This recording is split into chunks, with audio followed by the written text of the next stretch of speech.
Welcome, everybody, to this week's podcast episode for the Financial Freedom Podcast. And I'm your host, Dr. Christopher Liu. And as you know, I talk about the four different types of freedom: time, financial, location, health, freedom. And I'm always scouring the globe, interviewing entrepreneurs, people doing things on the cutting edge, impacting the world. So today we have a very interesting guest, Dave, and he's the host of the Business of Tech podcast. So I'm really interested in talking with entrepreneurs, tech entrepreneurs, and this whole area of entrepreneurship. So, Dave, welcome. Well, thanks for having me, Christopher. I really appreciate it. Yeah, I'm really excited, and we connected through Podmatch. And tell us more about your story, your journey, and what your company does. Well, when I was little, I grew up, and I kind of always start this story from, I knew I wanted to be in technology since I was little, and I have a degree in computer science. So I graduated with a bachelor's in computer science. And if you'd asked college Dave while I was still a student, he would have said, "Oh yeah, I'll be building products and writing code for my career." That was where I started. I started as a developer, a QA kind of person, did consultancy, and wrote a couple of startups up and down in the late 90s. And when the last one went down in flames, I realized that it was the owners and the salespeople that still had jobs, and they laid off the tech people. And I quipped to myself, I said, well, I can run a company into the ground just as much as those numbnuts. Maybe I should give this a whirl. And I launched my first company, which was an IT services firm. We would now actually call that kind of a managed services firm. My idea was, I'm going to help small companies with their technology, and we'll take over that need and we'll work on an ongoing basis. I ran that organization for about 10 years, grew it from just myself to an organization about 1.4 million, about 14 staff at its largest. And I was like super active in the IT community. I wrote a book. I helped, was a Microsoft MVP. I helped with peer groups. We launched those into Europe. Like, I was a CompTIA trainer. I did everything. I signed up for everything. Constant speaker on the circuit and such. I had the opportunity to sell that business, and I went and worked for a couple of software vendors actually, and helped companies like I had grow. That was my mission, is that if we helped them grow, they'd buy more software. Sold the first one to a company called AVG. We sold the second one to a company everyone now knows, SolarWinds, infamous for other reasons. I left about a week or two before they were hacked. And then my sort of third chapter of this was that I said I wanted to be a little disruptive on the content side. And I said I knew I could take all of this knowledge and I could do something in podcasting and video. And here I am 3.5 years later, and I have a media company that produces our flagship podcast, The Business of Tech. Yeah, it's awesome. Really, entrepreneurship is all about pivoting and redefining and really being agile, nimble. And it's really great to see fellow entrepreneurs. Tell us about we'll talk a little bit about IT, state of the market, regulation, and we'll go into kind of hybrid work. But tell us the current state of the IT services market. I mean, it's such a crazy space. So I love this space. About 87% of it is made up of companies that do less than $10 million in revenue, which should be familiar for anybody who's in entrepreneurship, which are generally small businesses, right? Like, when I think about this, I actually use like doctors, lawyers as examples of the types of customers that we pursue. The number I always like to throw out is for every dollar of Microsoft revenue, there's $8 associated with their partners. And a good portion of that is the services, like helping you get it installed, knowing sure you know how to use it, like making sure that you're effective with it, making sure it's secured, making sure it's backed up. Like, all that stuff is what goes into an IT services business. And that's the bit that I like to think of. It's a healthy market. It's not necessarily an explosive growth market. This is a market that likes, between sort of 10 and 20% growth each year. Most of these businesses do that kind of stuff, but it's solid services revenue and very reliable. In fact, businesses like this tend to get created in downtimes, and they flourish even more in the uptimes. Yeah. Tell us, yes, I love the IT market because it's very scalable and you're talking about technology and what you're talking about is a service sector. How about, products, business solutions, software, all of that? Yeah, I mean it's all the associated stuff that goes along with that, right? And I've been doing this long enough that when we talked about it early, we always meant the actual hardware itself, like the installing of the computers. Now, when we talk about the core technologies, we're generally talking about like your business process software, your the line of business application that runs your business, the productivity suite. Like that's the stuff where the real value is right now. And most of the providers that I talk to that are really forward thinking are spending their time there. So it's made up of hardware and software and solutions that all come together to solve a particular customer's problem. Yeah. Speak to a little bit about regulation and technology. Well, it's kind of the Wild West, and I have to laugh, like speaking to a doctor, right? And I can actually make this a little simpler. So you go through a lot of training to become a doctor. And then there's a formal process that actually recognizes at a state and regulatory level that you have those skills. Well, over on the technology side, we don't have that. Any of us can hang out our shingle and declare that we are an expert in this and allow, get your hands all the way into everybody's technology without any kind of check on that. The way that regulation is done in the space tends to be around anything that has to do with data management. So like things like PCI compliance or HIPAA compliance or some of these laws that are very much focused on the data, but not around the people. Now that's a US phenomenon. It looks a little different in Europe, in particular Europe with their GDPR and privacy laws. But here in the States, it's much more focused on the way that the data is managed, not the people that are doing it.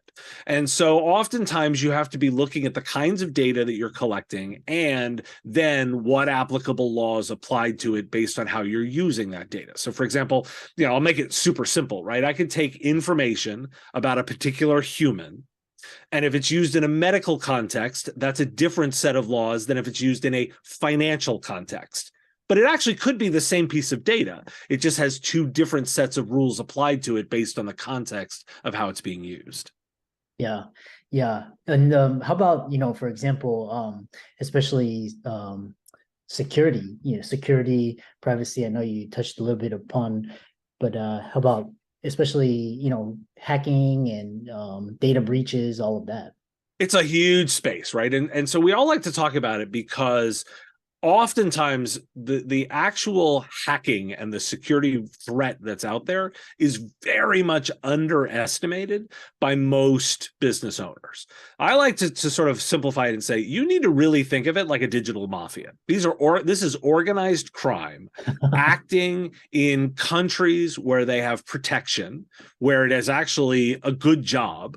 They punch in, they punch out, they're run like corporations. They go to a job. It just happens to be illegal here, but they operate in places where it is they look the other way.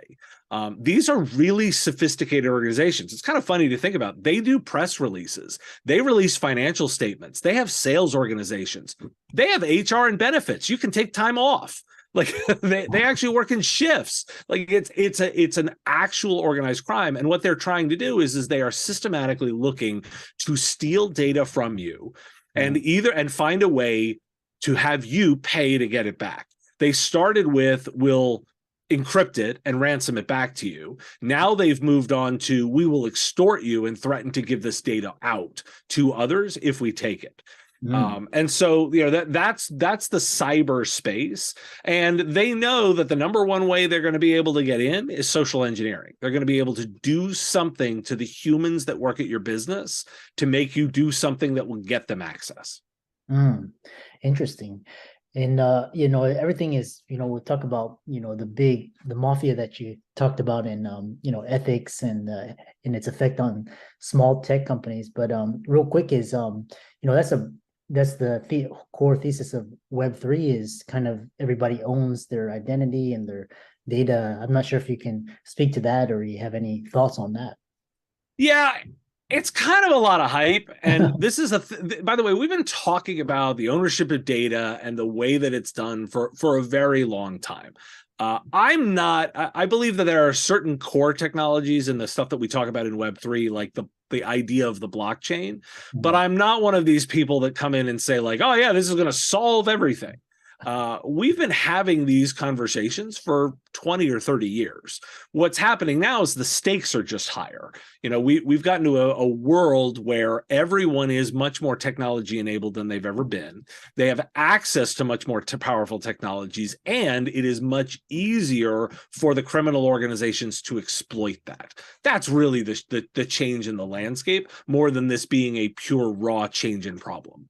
Yeah, interesting. Yeah, it's good to get different perspectives because I talk to a lot of creators. They say, Web3, especially for example, they can like non-fungible tokens, they can have direct access, and it's interesting to get different takes. Yeah, I mean it's funny because I'm way more interested in what's going on with AI right now than hmm, I am with some of the crypto and the Web3 stuff. Like yeah, it's just, I mean, that kind of proved itself that it didn't actually have a problem that it was trying to solve. Like the fact that it was all fad and flashed and stuff. It's yeah, that I've seen this hype cycle before.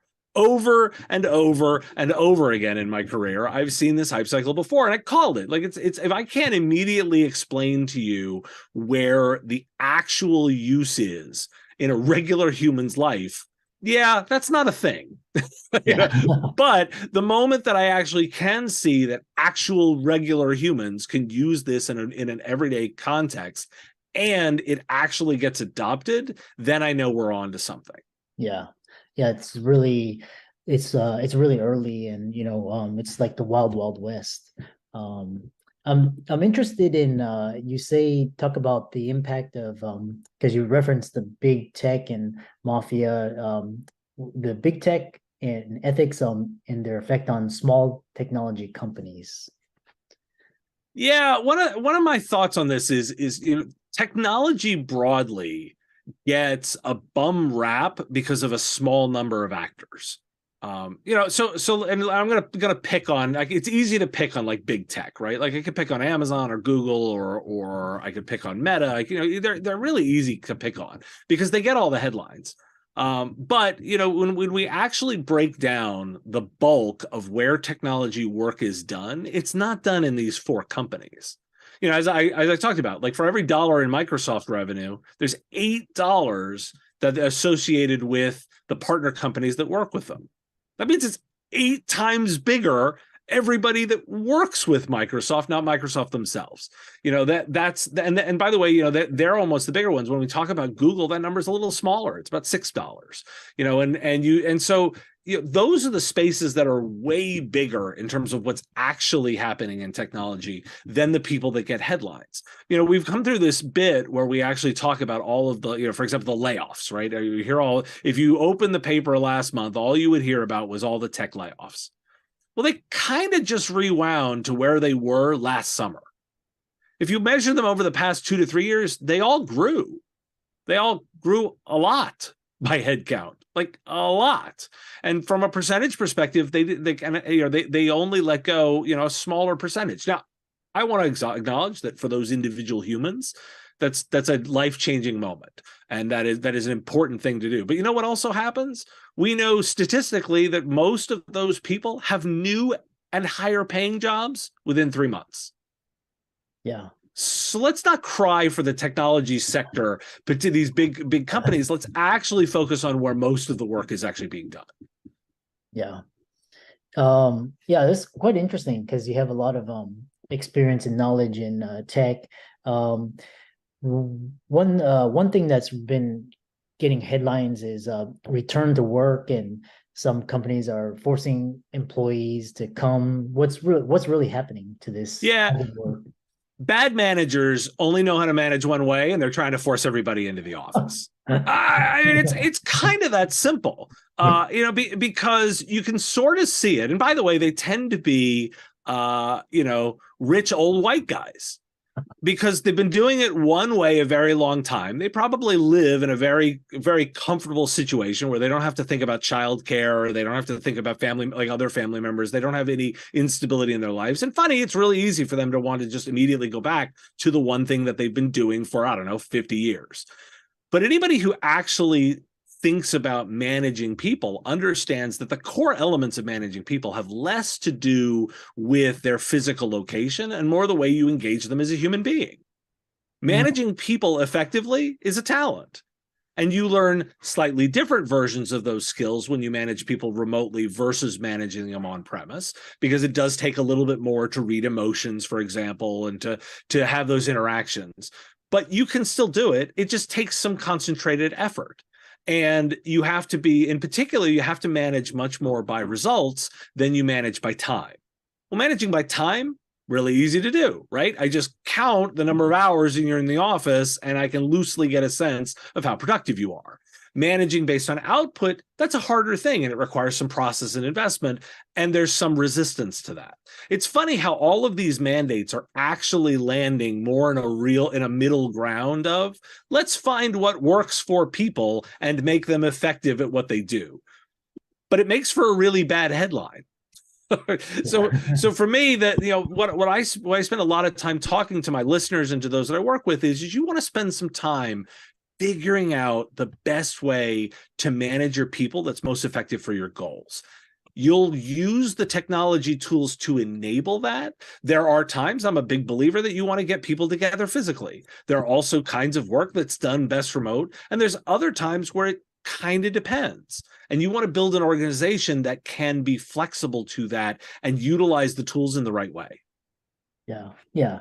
And I know we're coming to kind of the end, and tell us more, just kind of your thoughts on diversity, equity, inclusion in tech. Yeah, we're kind of bad at it. It's this is traditionally a space that is overwhelmingly white and male, and I look at it kind of from two perspectives. The first thing is I'm kind of a capitalist. Like, I like making money and I like building businesses that are effective. And one of the things that I focus a lot about is the idea of understanding my customers. In order to understand my customers, I need to listen, but I also need the ability to understand their experiences. Having a more diverse workforce and more different kinds of voices enabling that means I can communicate as an organization to more kinds of customers, and I can relate them. From my perspective, all the data and the obvious logic to it makes sense of, if you want to have the broadest possible customer base, having a diverse workforce is good for you. And additionally, it's proven out in the data. You can acquire more customers, you get more diverse ideas, you outperform. And then the second bit is it's kind of the right thing to do. Treating people fairly, equitably, it's the right thing to do. It feels good, builds good organizations. And it's nice when those two things can come together. And so I think an investment in deliberately trying to do that and understanding where you stand is worth doing. And I tend to think it comes from the top. I think it comes from management buy-in. So one of the things I do on my show is we actually track diversity at the leadership teams in IT organizations to try and measure how many organizations are really investing in this idea to drive the diversity into their org. Yeah. Fascinating discussion, really, talking about tech and everything from current state to regulation, technology, ethics. So how can people contact you, follow you, reach out to you, and check out your podcast? I am easy to find. All the links are at businessof.tech. There's a big blue button to subscribe. You can get, if you like audio podcasts, it's a daily 5-minute show where we dive into that. On YouTube, shows come out twice a week. You can get the daily digest in your inbox or the weekly newsletter, depending on how you like to consume it. And of course, all the social links to get in touch with me right there on the website. Again, that's businessof.tech. Yeah. And for all the listeners out there, let's thank Dave for coming onto the show, dropping nuggets of wisdom and experience. He's on Facebook, YouTube, Insta, Twitter, as well as the Business of Tech, as he mentioned. And all of the resources will be in the links and show notes. And thanks so much for coming onto the podcast. It was a pleasure. Oh, thanks for having me. This has been a great discussion.